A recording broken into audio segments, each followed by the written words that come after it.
Sheldon, what's your message to the group coming off last night's game? Well, it's just to recognize where we're at here, that we're in here today and recovering and meeting and all of that because, we're still alive here in this series. And we get an opportunity here now. The schedule has allowed us to have a couple of days. Today, a recovery day, and a chance to discuss some things, and a practice day tomorrow, and get out on the road to go out and play in a building which we won the last time we were there. So, there's reasons for optimism there, and that's what we're just trying to make sure the players are aware, and that's the front of mind, and we got to get ready to go out and recognize what's ahead and how difficult it's going to be, but at the same time know that we're preparing to win one hockey game. You want to stick with it, but stick with what you've been doing in terms of the process, but what has to change to get the game back here for Game 6? Well, the special teams, of course, are the biggest thing, right? And there's one area that really stood out last night is our power play had a chance to really get us going in the game, and really in that first period, and really failed to do so. That was probably the most disappointing part of the game, and that the urgency level wasn't higher at that particular time. So that's a big one, but this series and these games that we've been in, they're far closer than it may appear. And we need little things to shift over into our favor, starting with special teams. Whether we're one finish chance away or one extra save away, to shifting that over into our favor. We won one game in this series. It's the game in which we scored a power play goal at an important time. We got a penalty kill at a very important time in that game. That we need something like that to shift to our favor, and then it's just one less mistake and one more positive puck going the other way. So that's really how close it is. Even last night, we're not performing well as a team last night at all. There's 5 minutes left in the first period when we give up that goal, and the shots were 5-3 for us at that time. We'd given up 3 shots in the first period. So, it's a lot closer than it appears, and we need to just get things to move over to our side of the ledger. When you're facing elimination, do you want to go in with a different sense of urgency or desperation, or guard against kind of changing or feeling anything different? I think if we've got to talk about urgency and desperation this time of year, you're in trouble, and that's, like I said, last night on our first power play, to me, that was the most disappointing area of the game in that sense of urgency and such.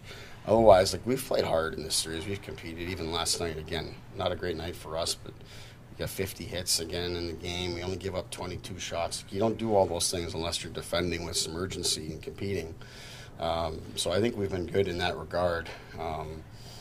And it's less about recognizing that you're facing elimination and look at it more so the opportunity to go in on the road, give ourselves some life in this series, and bring it back home for a chance to get it right. So I know it's only been 14 hours or so, but has there been any improvement with the way Austin's feeling and doing? Or? Not much update there. He's luckily, again, we've got a couple of days here, and we thought the last couple of days would help us, but it's for whatever reason, it's not one of those run-of-the-mill everyday type of illnesses that sort of come and go. This one has lingered, and the effects have lingered and have gotten worse when he's getting on the ice and asserting himself. So we've just got to manage that and give him the time that he needs, and obviously we're hopeful that it'll turn. Will you consider changes to the top power play unit, or too late for that? Well, we had changes to the top power play unit last night, and it got worse, not better. So, we'll consider and talk about everything. We have time on our side here in that sense.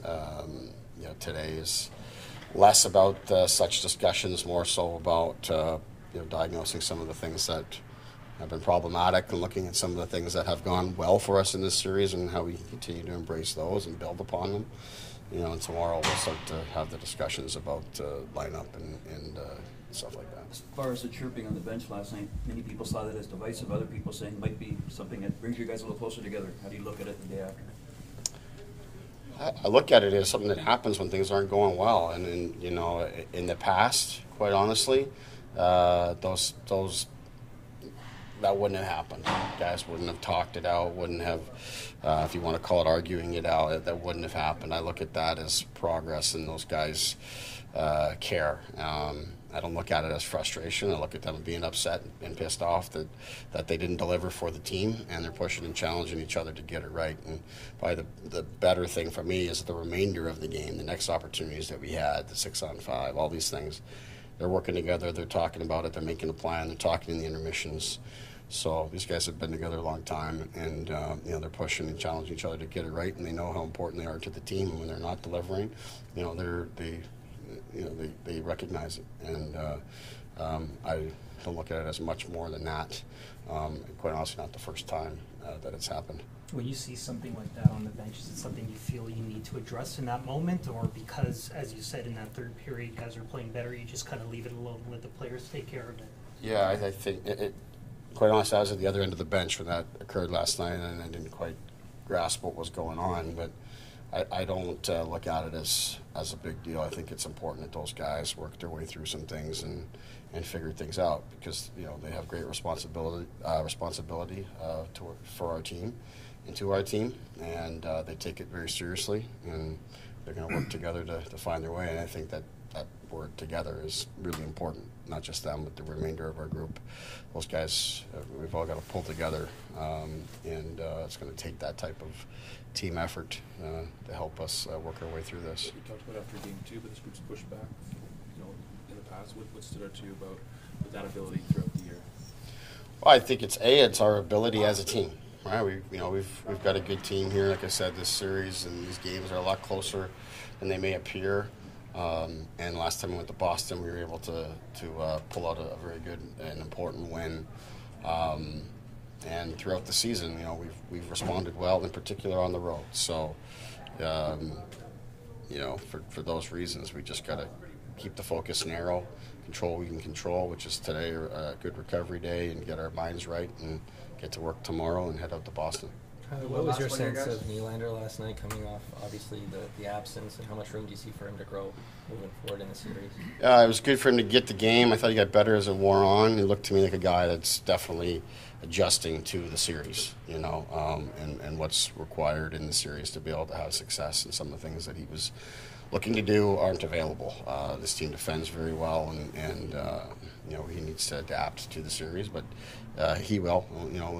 We discussed it and talked to him about it, and he was in our meetings prior to, during the series. But it's one thing to get out there and execute. Willie's a guy that knows he can make a difference and wants to make a difference, and I think he'll make adjustments going into the next game that will help him with.